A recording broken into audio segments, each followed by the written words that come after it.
In Professor Webster's shoes, where we have like nursing chemistry, which is all fine and good. They use a textbook that doesn't have the word orbital in it. I'm not even, in other words, if you think about that as chemists, that's kind of weird. And then I go and I teach this class, or 416, where we go into molecular orbital theory and polyatomic molecular orbital theory.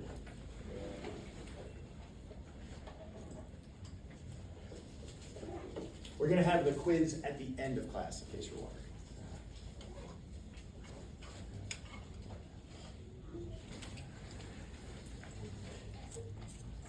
Is the quiz going to cover stuff with other No, in other words, I wouldn't like literally, okay, here's a completely brand new concept and here's the quiz.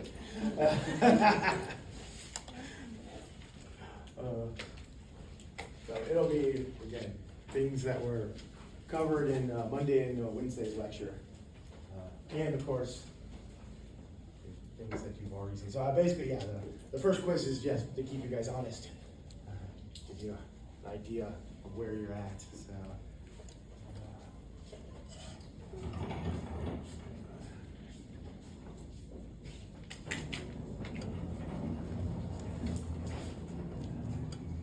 What time is it? 37. We still have 3 minutes.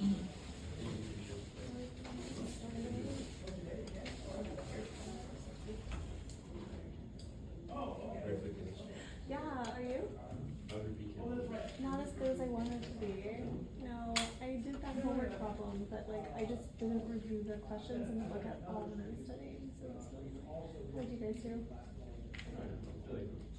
Nice. I feel like it was an easy quiz and I mixed up that I did better. I wasn't understanding the format.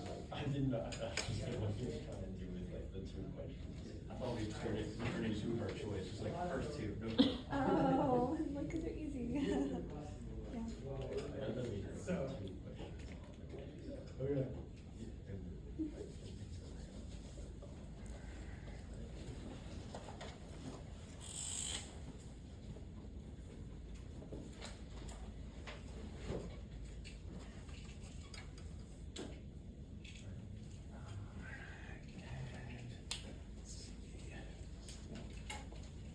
Technically, I've got a couple minutes before the start. We're going to be going over a concept called molecular orbital theory that's very critical as far as chemical bonding. But then, what's going to seem odd is I'm going to switch gears and then I'm going to go back to some Vesper geometry that you had in Chemistry 111 and back and forth. And what we're going to find about chemical bonding is MO theory is kind of the top of the food chain, but in some cases we actually want to use slightly different theories because of the questions that we're going to need to answer. And in some ways MO theory is incredibly powerful, but on the flip side, for example, we'll see MO theory doesn't tell us anything about geometry. And so this is one of the things of where you're going to start to go away from general chemistry mentality to more, again, of thinking as a chemist in the sense that you'll use whatever theory is needed at the time, right? So sometimes Lewis dot theory works fine, even though we're going to see it's fundamentally flawed. So our quantum numbers, N, L, M sub L, and M sub S. The first 3 define the atomic orbital. M sub S is about the electron. So in Schrodinger's equation, he actually doesn't have M sub S because it's the property of the electron, right? In other words, he's defining the atomic orbital. You can think of the orbital as a room, and then the electron is the occupant. Is a way. Now, it's a terrible analogy because again, he's talking in terms of wave function, and I'm talking about a particle of a person, right? So this is where the disconnect happens in the sense that we think of an electron as a particle, and we draw it as arrows and things like that, but this wave function idea. Now, when we have n equals 1, the allowed values for L are 0, M sub L is also 0, and we define that as an s orbital. I didn't talk about shapes last time, so now I'm going to open that can of worms. An s orbital if we have an XYZ coordinate system and an s orbital is just a sphere.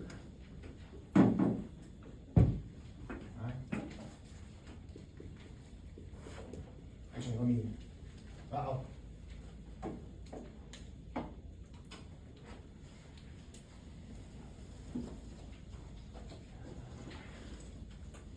let me switch colors.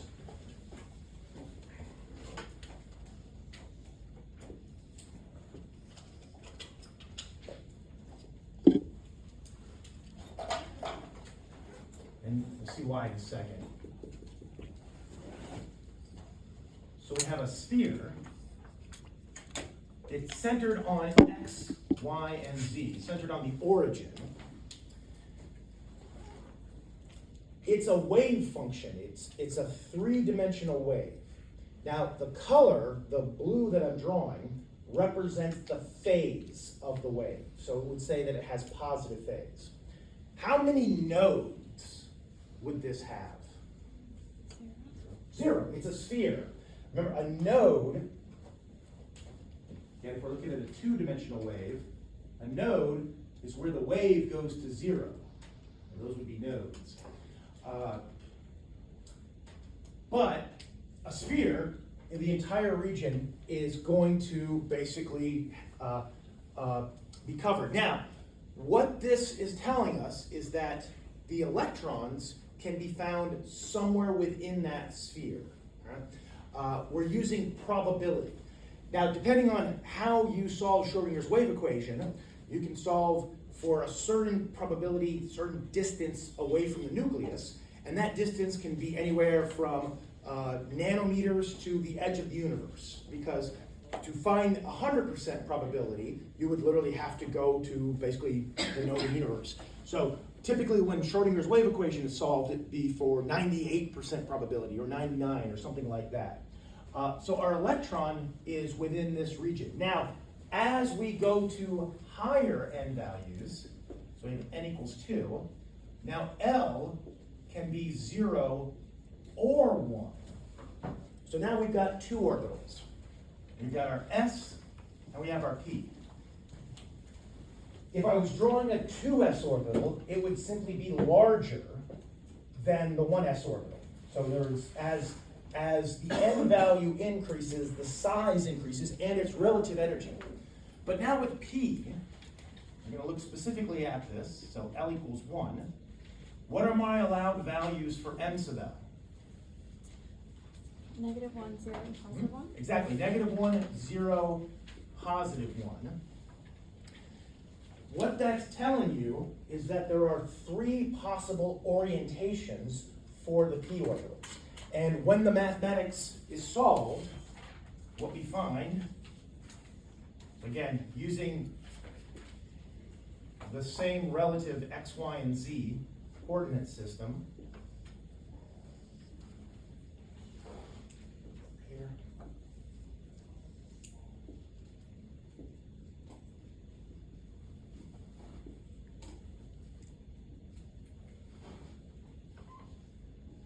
if we have what we call a px orbital, it has a lobe of positive phase on the x-axis, but it also has a lobe of negative phase on the x-axis going in the opposite direction. So blue is positive phase, red is negative phase. The colors don't matter, you could switch them. For my little 3D printed one, I ran out of blue when I was printing this, but it doesn't matter as long as they're different. Some textbooks, especially older ones, they'll have basically shaded and non-shaded to represent the different phases. So there's my p orbital, and it's on the x-axis. The color represents phase. So here, positive phase, and then negative phase. Think before you answer this question. I put an electron into my p orbital. Which lobe is it in? Aren't they both? Yes, they're both. In other words, a wave means it goes across the whole thing. We think, again, in terms of particles, of like, well, the electron is here or the electron is there. No, the electron is in both simultaneously. The XZ plane is a nodal plane. So that means there cannot be any electron density here. So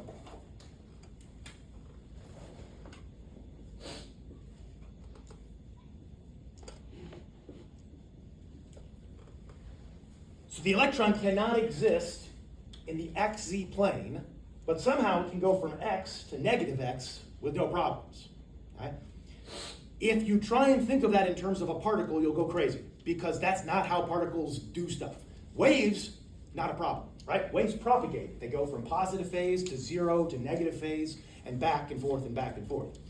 This is, again, the fundamental paradox of we have an electron, it has mass, it has electrical charge, it doesn't move at the speed of light unless you force it to, but it behaves like a wave, right? So again, this is the fundamental aspect of Schrodinger's wave equation. Yes? Are those nodes? Well, there's one node. The plane is the node, right? So yeah, so here's, doesn't matter which one. Here's my orbital, and that's the nodal plane, right? And it would be on the origin, on the XY plane. So that's the what we call PX. Yes? So for the upcoming quiz, are we only responsible for the S and P orbitals For right now. For right now. You're going to learn the d orbitals too, right? But not today. Because the x, p, y, p, z, s orbital, that's piece of cake. But then when you get into the d orbitals, 3 are on the diagonal and they look like a clover leaf. The other 2 are on the axes, but they don't look the same. One's a clover leaf and the other one has a lobe and a donut. And it's, again, the math. We're not going to have to worry about the f orbitals. The reason why we have to learn about the d orbitals is because chemically they're very relevant in their interactions. The f orbitals, so an orbital reaches out from the nucleus to interact with things, right? So s and p have very strong interactions. So do the d. The f orbitals are like tiny little T-Rex arms. They exist, but they're not, they can't reach and touch other atoms and ligands. And so that's why you don't see people talking about the F rule for Lewis dot structures or anything like that. If you remember, F is for fundamental. When you add different things to lanthanides, the spectra doesn't change, and it's because the F orbitals aren't strongly interacting with it. So Py, same thing, but now we're on the y-axis. Your relative direction of the positive and negative lobe is completely arbitrary. However, when you pick one, you have to just kind of stick with it. And then we're going to have Pz, which will be on our z-axis. And our nodal plane will shift accordingly with each of these.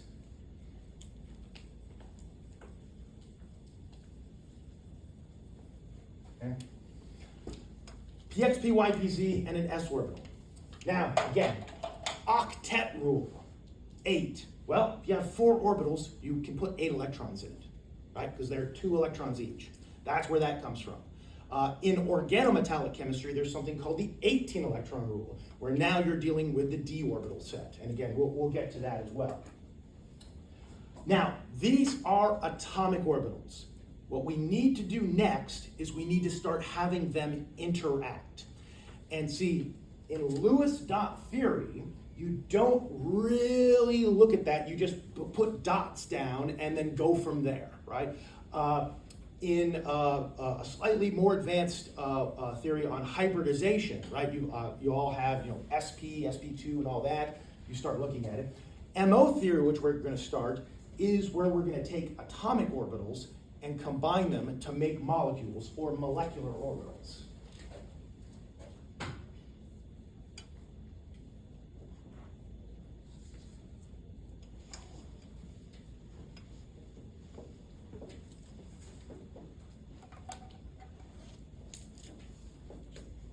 So MO theory, molecular orbital theory, we combine atomic orbitals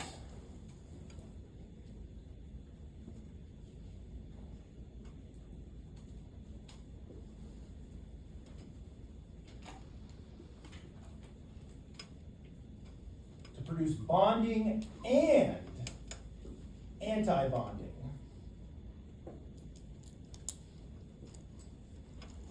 Molecular orbitals, MOs. Okay, so MO is molecular orbital. Everything you've seen as far as chemical bonding has been the bonding interaction of this. But just like with a two-dimensional wave, when we add a two-dimensional wave, it can add constructively or it can add deconstructively, right? And that's what we're gonna have to take into account. For right now, our discussion on MO theory is gonna be limited to the s and p orbital sets. But there's actually, you can, you'll see that we can expand this even into the d orbital set as well.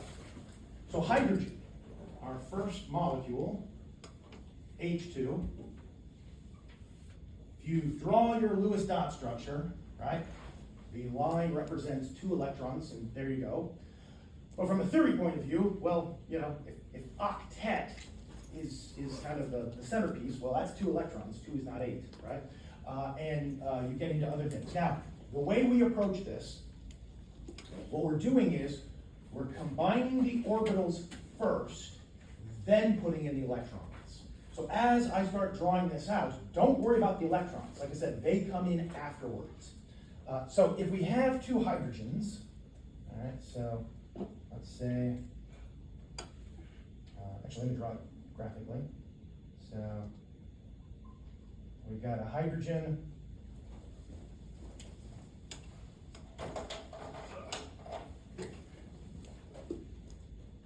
and this is its s orbital, right? So, and then we have another hydrogen, and it also has an identical s orbital.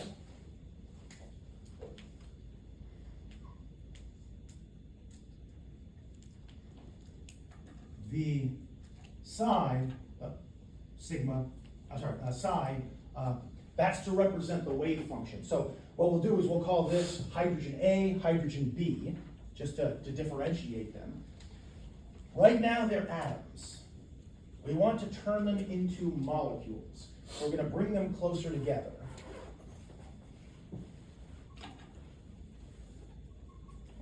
And I'm gonna represent the orbital combination right now, or I'm just gonna call this 1sa and 1sb. So we have, you know, hydrogen A, hydrogen B, just to, again, arbitrarily keep track of them. So these are the, this represents the nuclei. Okay, so these would be the nuclei. Well, I have an s orbital, which is a sphere, of positive phase, and another one, also of positive phase. What happens when 2 waves of positive phase interact? Constructed, right? They combine. So what's going to happen is, we're going to create a new wave function that encompasses both nuclei. Okay? So this is a bonding MO. And one thing I've left out is energy. So what we need, kind of complete what's going on here, is some reference point of energy. Completely arbitrary, we can define the atoms themselves as 0 energy, and then when they combine, they go to lower energy. A very good question is, how do we know they go to lower energy? Huh? Oh. What was the answer? Yeah. Yep. It's not advantageous for atoms to go to higher energy states. Well, in other words, if the combination was, if putting these atoms together went to high energy, everything would stay as atoms, right? In other words, we have atoms, they form molecules.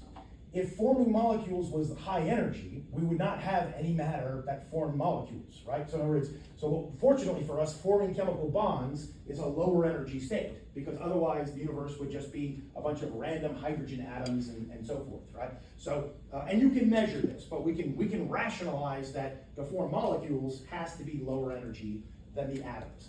And in some cases, that relative energy can be different.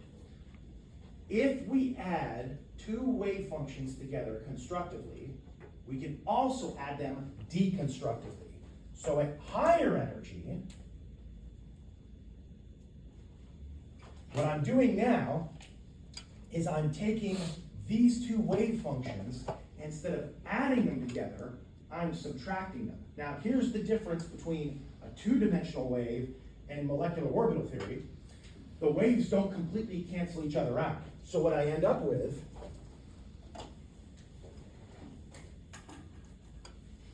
I have a lobe positive phase on one nuclei, and then a lobe of negative phase on the other. And this is referred to as an anti-bonding MO.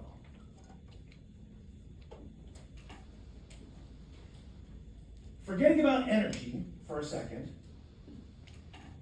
is this, well, first of all, how many MOs did I just draw? It's one with two lobes. A p orbital, right? So a p orbital has two lobes, but it's one atomic orbital, right? This is one molecular orbital with two lobes. Forgetting about energy, is this going to be something that you'd really want to use to put two atoms together with? What's fundamentally wrong about trying to bind the hydrogens together with this? Where would your electron density be? It would be here, and it would be here. What's in between? No.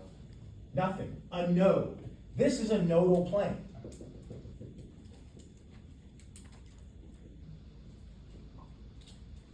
You can put electrons up here, and we'll see that you can, but they're not helping as far as bonding. In fact, we're going to see that, well, as we populate this, if this is bonding and this is anti-bonding, if this is a wave in phase and this is a wave out of phase, as we populate this, it negates the bonding.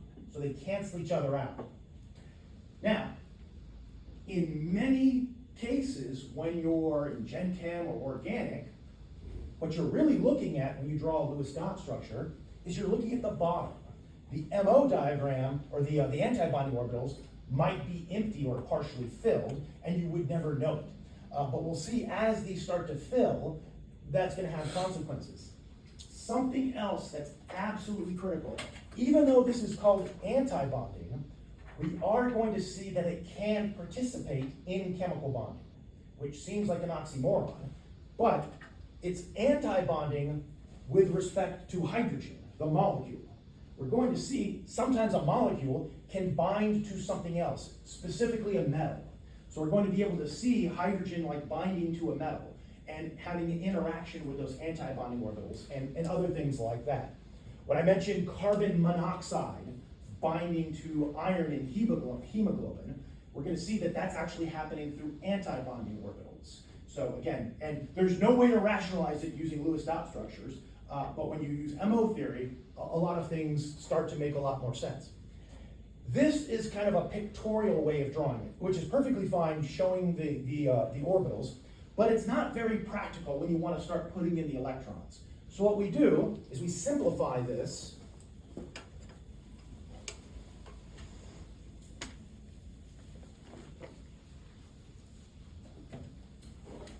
So we have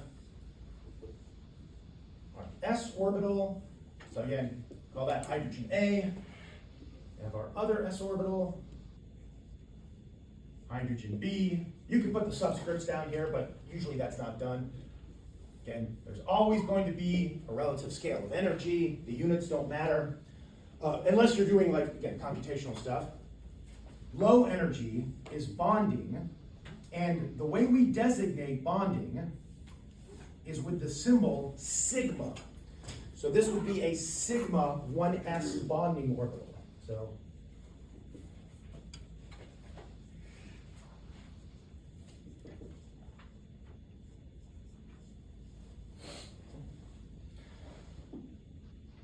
you have sigma bonds and you have pi bonds, right?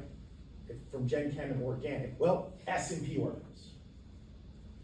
In case you're wondering, there are delta bonds too, D orbitals as well. So this is good for bonding, but then we also have to make its evil twin, right? We have to have the anti-bonding, and we refer to this as sigma star.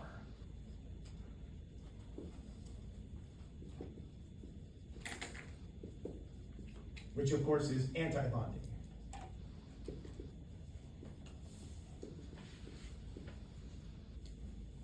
And it's much cleaner to draw it out like this. Typically what you'll see, either solid lines or dotted lines.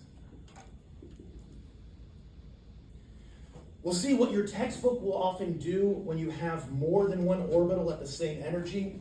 It'll actually stack them on top of each other because they're degenerate. But we'll get to that when we get to the p orbitals. How many electrons does one hydrogen atom have? A neutral. One, right? In other words, off to the side, right, we have hydrogen, it's 1s1.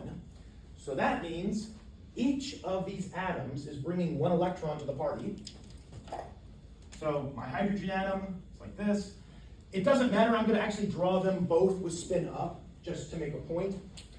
It doesn't matter how they start as atoms, because now they're going to put the electrons into the MO diagram.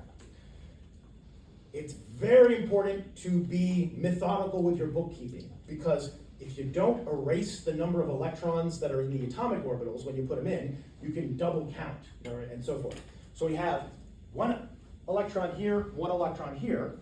Well, when we put electrons into a diagram, an energy diagram, they always go to low energy, right? So these two electrons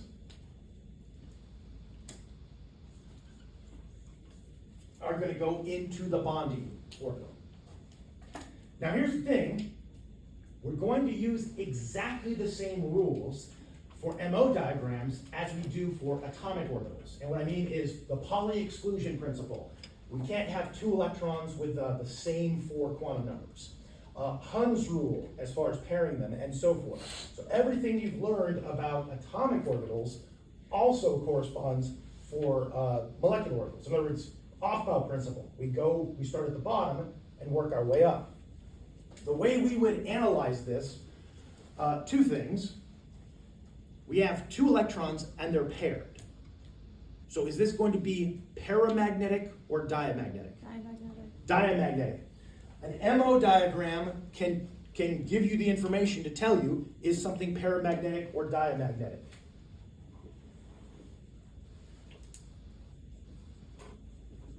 And the other thing the MO diagram can give us is bond order.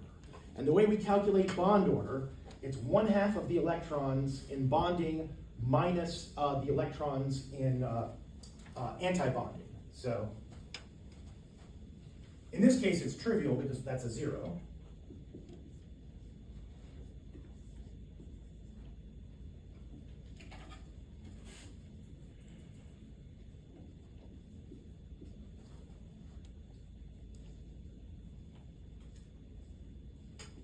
So E minus electrons. So it's 1/2 in this case of 2 minus 0. Oh, not 0, equals 1. So we would say hydrogen has a bond order of 1. Now you might say, well, Lewis figured that out 100 plus years ago. And many cases, a MO diagram and a Lewis dot structure will say the same thing. It's when they don't that we get into a lot of trouble if we don't use MO theory. So what about helium? All right, so this is kind of where we, Dr. Marcus, yes? What is the, oh, I'm so sorry, never mind.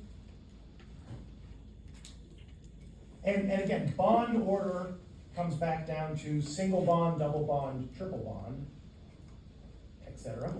We'll see that we need more than that. Okay, so we've got helium A, helium B, okay? Well, helium is 1s2, right? So we're going to have 1, 2, 3, 4. So now, our first two electrons go to low energy. Pauli exclusion principle, we can't put 3 electrons into the same atomic orbital, right? So, or molecular orbital. So the next 2 electrons go to antibonding. And, sorry, this is sigma star, 1s. A wave in phase, a populated wave now out of phase. So our bond order is 1/2 of 2 minus 2, which of course is 0. By definition, diatomic helium can't have, this covalent bond. Now there are P-Chem and physics people that will talk about essentially van der Waals interactions, where you have 2 atoms and they kind of bump into each other and all that, which is all fine and good. That basically is not a real chemical bond in the sense of, well, they just happen to be next to each other. Whereas covalent bonds have a lot more significance to them that we know for chemistry. Is there a way I can get 2 helium atoms to covalently bond?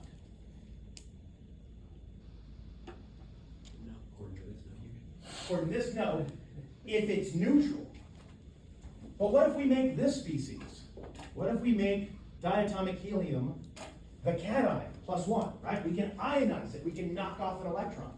Now electrons hold atoms together in chemical bonds, so we think removing electrons should be bad. But in this case, look what's going to happen. So we have 1s, sigma 1s, sigma star 1s. Okay. This is, I did do a good job of drawing in the scale. The sigma star and sigma s are the same relative magnitude above and below the 0. My drawing is back. So for neutral helium, we have 4 electrons. If I remove an electron, if I make this helium +1, which electron am I removing? Antibonding, because it's the highest energy.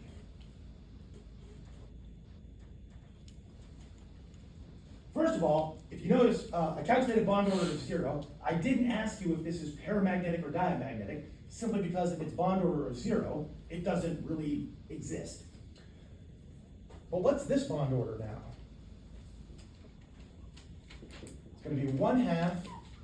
We have 2 in bonding, 1 in antibonding. 1/2 of 1 is 1/2. Can I have half a bond? Can you have half a bridge to cross the Grand Canyon? Not a good strategy. But what about chemical bonding? Can I have a half bond? Yes. Yes. And the reason why is, if I can do this without causing a calamity. It's not quite working. I've turned everything off. In my other classrooms, you can turn half the lights off. If I turn half the lights off, the intensity of the light is now 1/2. Doesn't mean one part of the room is dark and the other one is bright. It means the intensity overall is 1/2. We measure electron density as a wave. If its amplitude is 1, it's a single bond.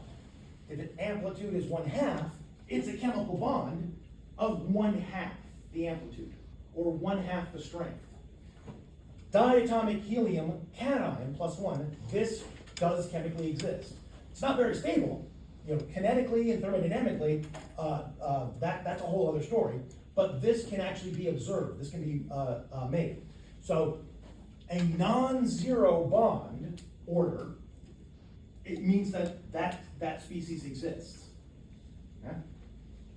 So we have a bond order of 1/2. What about magnetism? Paramagnetic or diamagnetic? Paramagnetic. We've got 1 unpaired electron right there.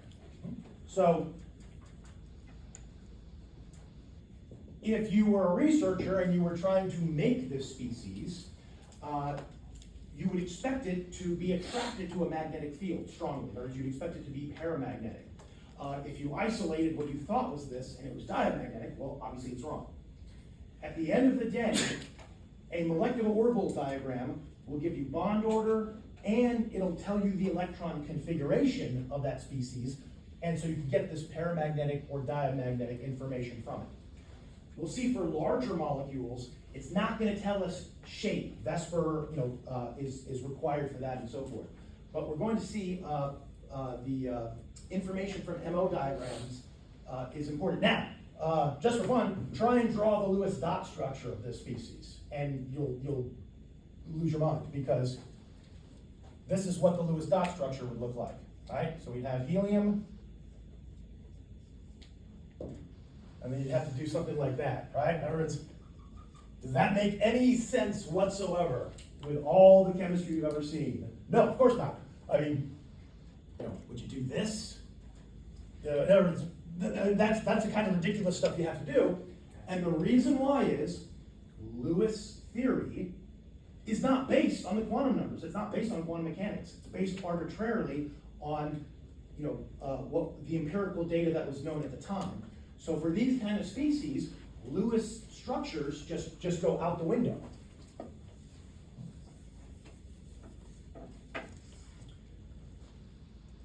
What if you have, for example, what if you have hydrogen plus 1? Okay.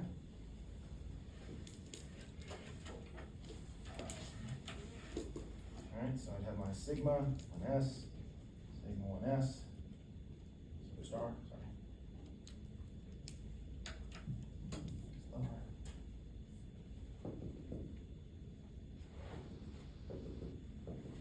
We know,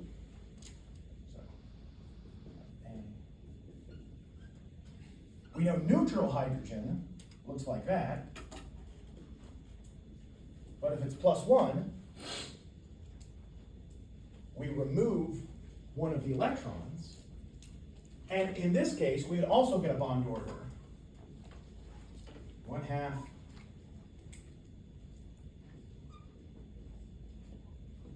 times 1 minus 0. In this case, the anti-bonding is empty, so we get a bond order of 1/2. Again, try and draw this Lewis dot structure. This chemically does exist. Again, this is something that can be observed.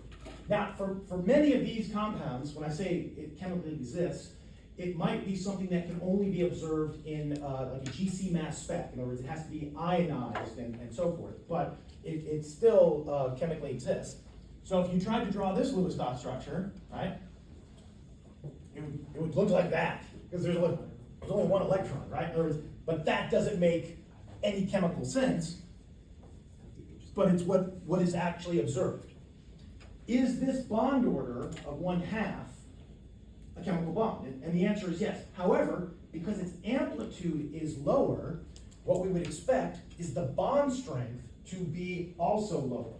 Right? So what we find is, if you have a bond order of 1, well, a bond order of 1/2 is going to be weaker. A bond order of 1.5 would be stronger.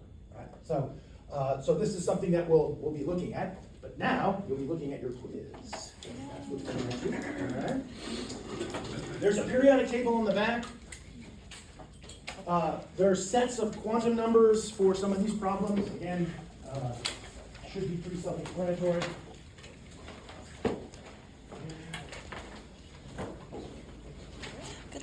Good luck.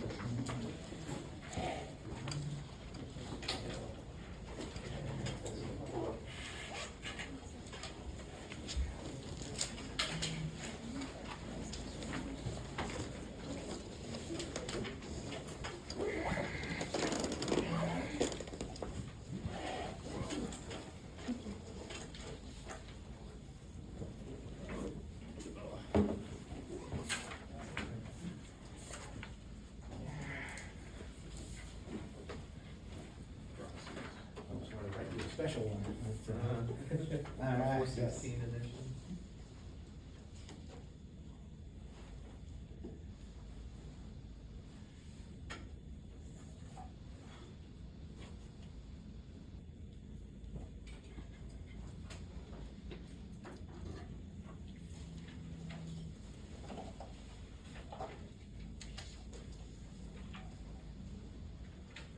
On Monday, we'll begin MO theory with the p orbitals. So again, keep reading chapters 1 and 2.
That should have the shadings not as dark as it should be. Oh.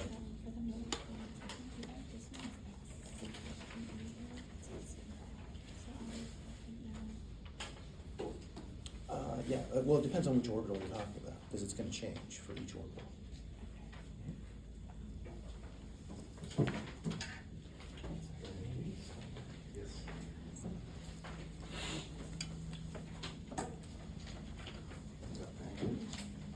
I'll send you stuff for research for next week.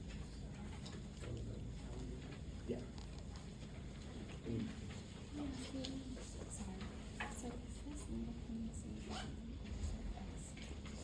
So for the px orbital, it would be zy. And for py, it's x. And yeah, because it changes depending on the orientation.